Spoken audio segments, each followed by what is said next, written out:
What is good, everyone? OJ here. Welcome back to another video. Today we've got some awesome topics for you guys, but before we get into that, please make sure you hit that like button and also subscribe if you are someone new. Now let's go ahead and get into this, guys, and we're starting off with Monster Hunter Rise. There are some amazing things that's going on with this game. The sales have absolutely exploded. We know about Amazon Japan and how it's been killing it there. I've talked about it before on this channel and also on social media, but now we have the rise of Monster Hunter Rise here in the West and Amazon US to be in particular, because the game has blown up past all of the other games that were above it beforehand. Now on Amazon, which is one of the biggest distributors for video games here in the US, especially with the pandemic still kind of going on some places, restrictions being kind of levied off in some areas, but still on in other areas, people are buying more games than ever online and on Amazon. And it shows you, despite other systems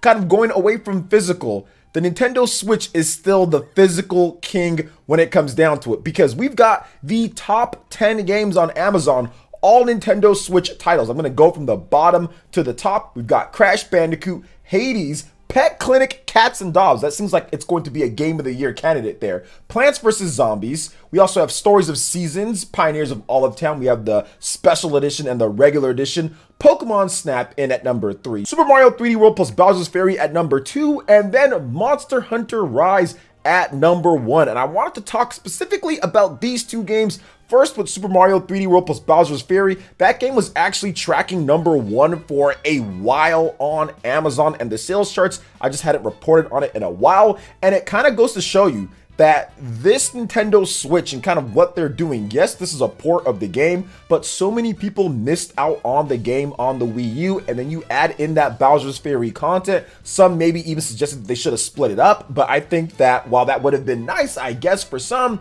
people just bought it together and they obviously dropped the 60, whether they played the game already on the Wii U or not. People who have already purchased the game or already played the game bought it again and then some, because these sales for this game are absolutely incredible. It's literally selling like it's a brand new game, like I put out there on Twitter, because it's continuously in the top sales. It's in the MPD top sales, it's in the European top sales, it's in the Japanese ones as well. So Super Mario 3D World plus Bowser's Fury is doing absolutely amazing, and I think it's maybe even outperforming what Nintendo thought it would do. I think they knew that it was going to be pretty good, but they launched it in a somewhat full type of month with Persona 5 Strikers and also Bravely Default 2, but it shot out to the top here and it's doing extremely well. But I did want to mention real quick, because you guys know that I have to talk about this too, but Bravely Default 2 is number 13 on here. There are some other things that aren't exactly games, so it's pretty much in the top 10 because it's a Split Pad Pro and there's like this weird Animal Crossing New Horizons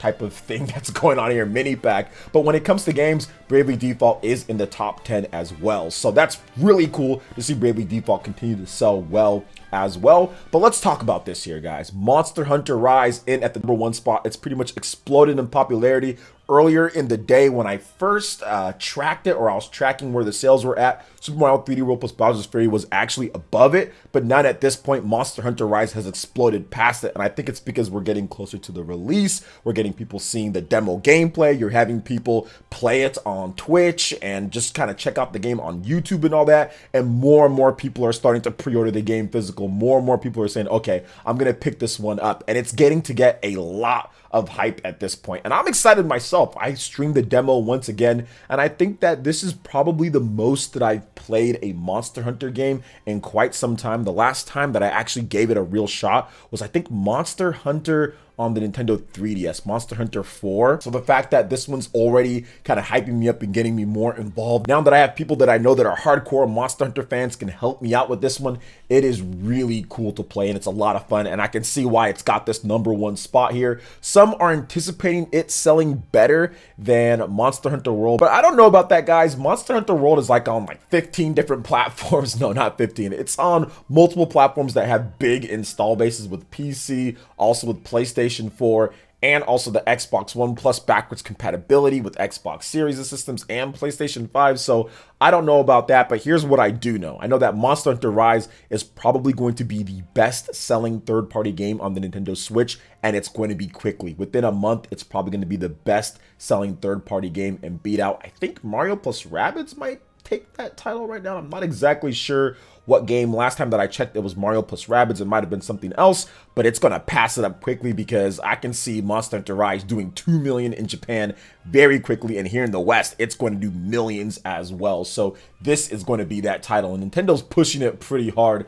as well. So I'm looking forward to seeing how this does, not only just playing the game, of course, but also the sales as well. But I also wanted to say that Monster Hunter Rise might be an early candidate for Game of the Year, because we do have the Metacritic review roundup scores, and right now it's sitting pretty good at an 87. That is higher than so many of the other candidates in the past that we've gotten, games like Control, for example, or Death Stranding. I mean, this game is ranking well above those games by multiple points here. So could Monster Hunter Rise actually have a shot at winning Game of the Year? I definitely think it would be possible if the Game of the Year stuff from the Game Awards isn't kind of weird. But I think that this could be Game of the Year for many other people out there with the type of content that they're putting into this game. We also have my man Stealth out there. He put out some early reviews when it comes to Monster Hunter Rise. Now, there's more that are filtering in on the Metacritic page. I'll have a link to that in the description. You guys can check it out. But so far, we got Books giving it a 10, Vandal giving it a 9.2, GameSpot 9 out of 10,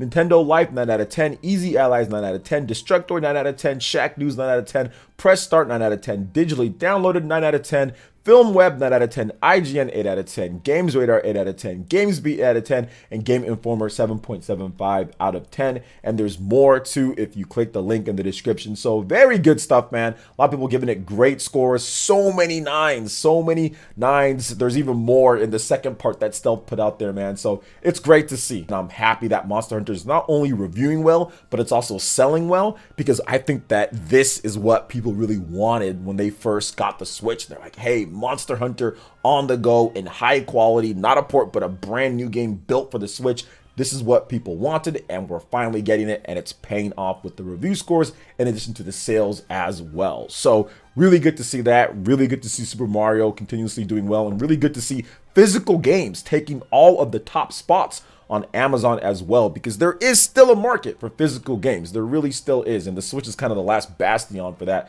as more people just migrate over to digital on other platforms. So what are your thoughts on this when it comes to Monster Hunter Rise, Super Mario 3D World plus Bowser's Fury, the reviews and everything that we discussed? Let me know in the comment section below. All right, and moving on to the final topic here, guys, we're going to talk about this brand new Nintendo Switch Joy-Con patent, which does suggest that we could get a new revised Joy-Con with the D-pad on the left Joy-Con. Very interesting here. So a patent for a new type of Joy-Con for the Nintendo Switch has been granted, which will bring back the classic D-pad and a circle pad, assuming that the controller enters production. Now, the patent was originally filed in 2018, but it was only granted earlier this month. Man, that seems like it took a while in order for it to kind of get there. But anyway, so obviously there's been quite some issues with Joy-Con drift and everything. So maybe, just maybe, some are suggesting that this could be the new controller for, like, let's say a revised Nintendo Switch. Now, this controller is interesting because it would get rid of those split buttons there, and it would give you the D-pad control, and it would give you the analog control on there. And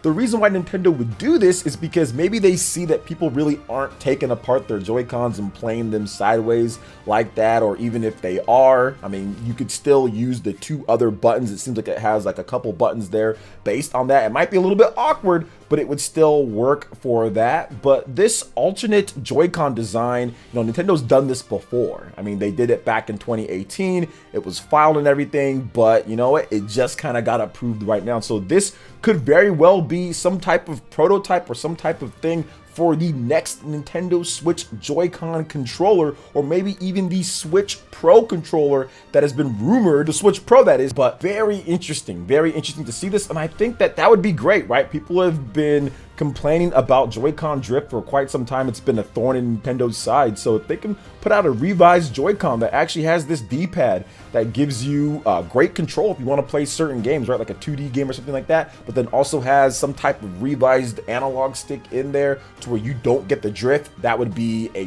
really good thing for gamers out there, that'd be a really good thing for Nintendo. And of course, it would kind of just stop the frustration that people have with the controllers, with the Joy-Cons, which is somewhat going around with these analog sticks and stuff like that, man. PlayStation 5 had some issues too, so there definitely seems to be something that's causing this here, and maybe this will finally fix the problem once and for all. But you never know, right? I mean, there's always some issues that could prop up or something could happen, but I'm hopeful that this could be the new Nintendo Switch Joy-Con that they release. Maybe it comes out standard on the Switch Pro or the next revision for the Switch, and then you can also buy them separately as well. I think that would be a great way of handling it too. What are your thoughts on this, guys, when it comes to everything? I love to hear what you have to say in the comment section below. All right, guys, that wraps it up for this video here. Check out the links in the description. We've got Twitter. Go and give us a follow on there. Stay up to date on all latest gaming news and information. Also, make sure you like, comment, and subscribe, and share this video if you can. Thank you guys so much for watching. We'll catch you for the next one. Peace.